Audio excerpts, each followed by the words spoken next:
get familiar.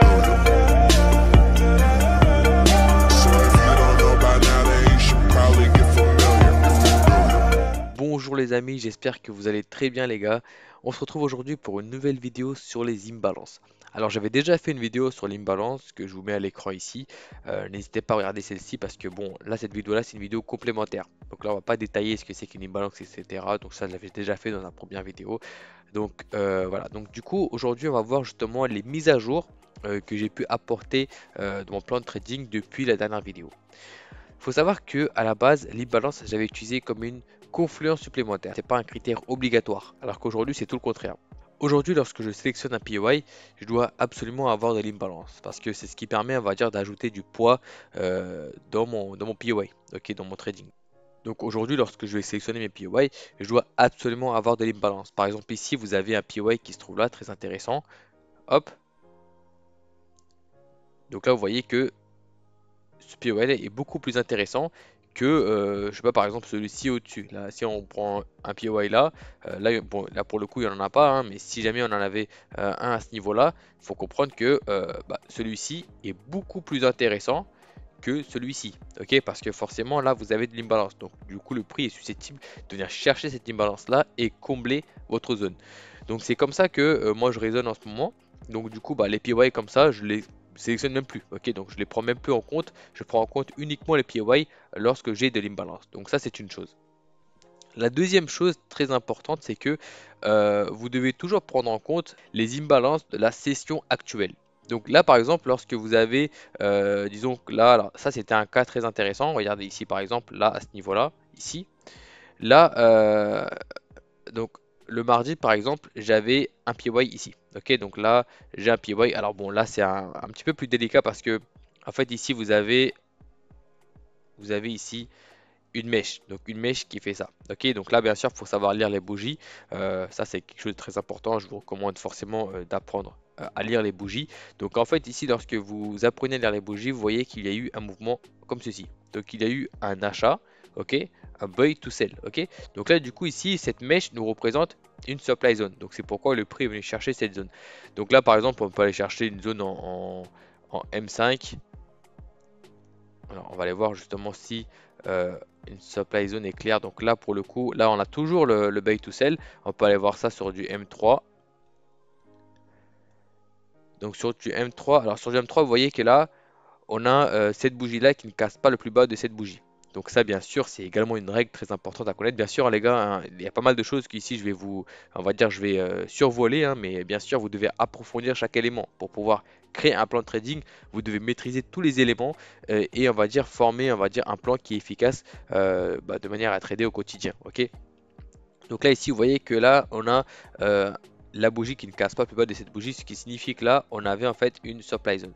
Donc c'est pourquoi le marché vient chercher exactement cette zone avant de continuer à la baisse.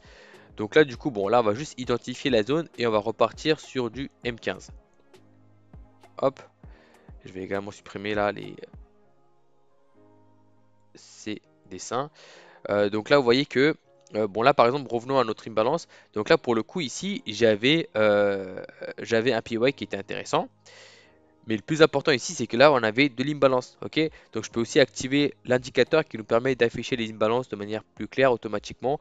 Donc là, voilà. Ici, en fait, la bougie. Donc d'ailleurs, je vous invite à installer cet indicateur-là qui nous permet en fait d'afficher les bougies dans lesquelles nous avons de l'imbalance. Donc là, on avait également de l'imbalance ici. Ok, vous voyez qu'ici on a de l'imbalance. Ici, on a également de l'imbalance.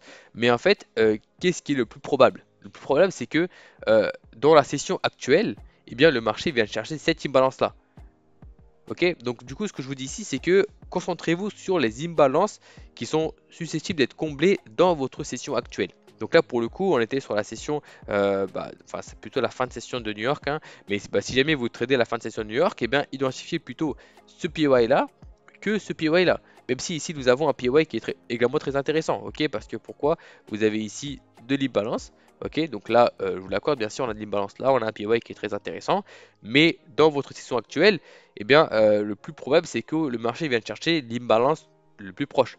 Donc forcément, cette zone-là. Donc moi, ce que je fais aujourd'hui, eh bien, j'essaie de voir justement quelle est l'imbalance qui est le plus probable d'être comblée durant ma session actuelle. Donc si vous tradez par exemple la session de Londres, donc pour moi de 9 h à 11 h, eh bien, je me focalise sur les imbalances qui peuvent être comblées durant ma session. Par exemple, aujourd'hui, eh bien, de mon analyse de ce matin, donc là, par exemple, ici, bah voilà, là, c'est cette zone-là que moi, je vais chercher à venir combler. Ok, donc là, c'est durant ma session actuelle. Je ne vais pas aller chercher des zones qui sont au-dessus, hein, même s'il y a des zones avec de l'imbalance plus haut, hein, il n'y a pas de souci. Mais là, par exemple, dans la journée, je sais que bah, le marché devrait techniquement venir chercher cette zone-là.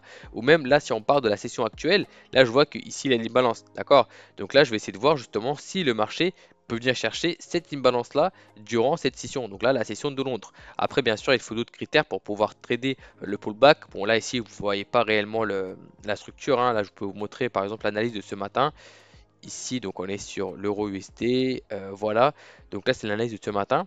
Et bien là vous voyez bien que j'attends le prix à ce niveau là. Donc là du coup ici par rapport au pullback, parce que là, je vous rappelle qu'on attend le prix dans cette zone, donc on attend le prix en premium pour pouvoir shorter le marché et attendre un plus bas que ce précédent plus bas. Donc ça c'est l'order flow. Donc là du coup pour pouvoir vendre le marché, eh bien il me faut un retournement précoce, donc un retournement qui se valide en premium, ou alors un retournement agressif qui se valide en discount. Donc là pour le coup on va aller voir ce qui s'est passé aujourd'hui. On voit plutôt un mouvement qui est agressif, donc à ce niveau là c'est parfait. Et je vais voir que est-ce que j'ai eu un flip? Pas pour l'instant, je crois. Alors, je vais voir. Alors, bon, le flip, c'est une notion que j'apprends dans ma formation. D'ailleurs, si vous souhaitez rejoindre le groupe privé, hein, donc ce groupe-là, n'hésitez pas. Vous avez ici pas mal de choses. Ici, vous avez également une formation complète qui se trouve juste ici. Donc, n'hésitez pas à rejoindre le groupe. Donc, vous aurez une formation de plus de 5 heures. Vous aurez mes analyses quotidiennes comme ceci. Vous avez tous les détails sur mon site internet. Donc là, ici, pour revenir rapidement sur le retournement. Donc là, par exemple, si jamais le prix casse cette demand zone, ok, donc si jamais ici le prix casse cette demand zone, ça va me valider un flip. Donc là du coup, on va dire que c'est le retournement, d'accord? Donc si jamais le retournement se valide, et bien dans ce cas-là, je vais pouvoir identifier un nouveau PY qui se trouve là, et je vais pouvoir attendre le prix ici sur cette session. Donc là vous voyez bien que je ne vais pas aller chercher un PY beaucoup plus haut, ça n'a aucun intérêt. Donc là je me focalise sur le PY qui peut être comblé durant ma session en venant combler cette imbalance. Donc là si jamais je n'avais pas d'imbalance, donc si jamais cette bougie n'était pas jaune grâce à cet indicateur par exemple, eh bien je ne vais pas placer une zone de vente à ce niveau là. Donc là on va se concentrer sur cette imbalance là. Et bien sûr après si jamais le prix vient casser cette zone, donc je parle bien de cette zone là, et bien à ce moment-là, on peut s'attendre à la mitigation de cette imbalance-là. Et là, bien sûr, on va pouvoir attendre le prix dans cette zone. Mais pour l'instant, eh bien, si jamais le prix ne casse pas cette zone, bien sûr, le plan initial reste toujours valide. C'est-à-dire que je ne vais pas shorter le marché plus tôt que prévu, je vais attendre le marché ici. Par contre, si jamais le prix casse cette demand zone, là, je vais valider mes critères de retournement et donc je vais pouvoir shorter le marché ici en validant le POI grâce à cette imbalance qui se trouve là.